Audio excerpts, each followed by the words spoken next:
This is a quick guide on how to get capped shoulders as quick as possible. So these are my shoulders, by the way, and they honestly used to be a weak point for me, right? I've gotten a lot of compliments on my shoulders, particularly the fact that I have shoulder veins, which is pretty hard to get. A lot of South Asian guys don't really have them. So when you have shoulder veins, you stand out a lot. And I've got a lot of compliments from friends, from people that I train with on them. So that's a really nice feature you want to have, as well as the cap delts, which really look nice.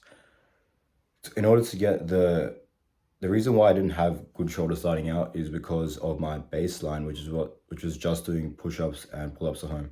So those are great for your chest, those are great for your abs stability, your triceps, even your chest. But for shoulders, you really need to do something for them, right?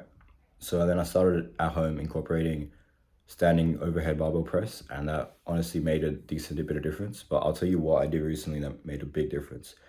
2 movements.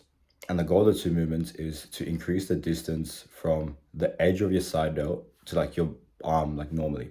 So if you look at a photo of anyone with cap delts, the shoulder is like all the way out here and the arm is like here. So you have that sort of cap and then the arm. That's the sort of illusion we want to make. We want to make the shoulder as the end of the shoulder as far away from the end of the arm. So the way we do this is we make the side delt as wide as possible.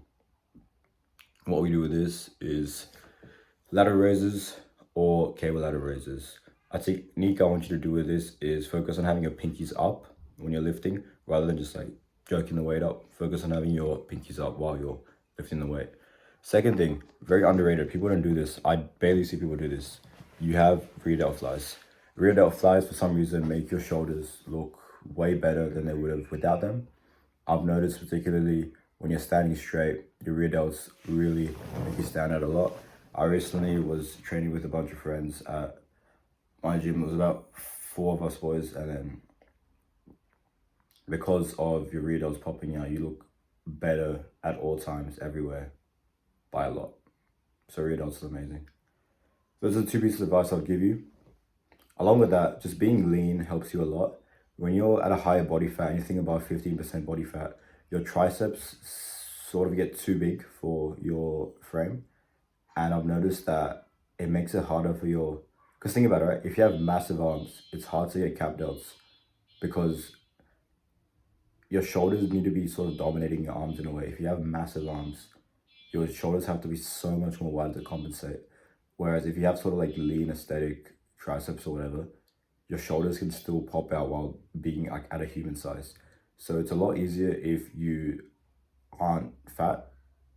That goes for a lot of things, but especially with having cap delts, it's a lot easier if you're below 15% body fat, simply due to the fact that your arms are going to be of a normal size relative to your frame, and your shoulders actually have the ability to pop out significantly more than where your arms would go to. So basically the silhouette we want to have is shoulders here, arms here, and then waist here. So your shoulders sort of are wider than your arms, if that makes sense, from the front on. So that's basically it for how to get cap delts. Just stay lean to make sure that your arms don't get too big. You want to think I want my arms to be too big or whatever. Trust me, you don't want that. You want your shoulders to be too big. You want your arms to be proportional. So there you have it. That's what I would do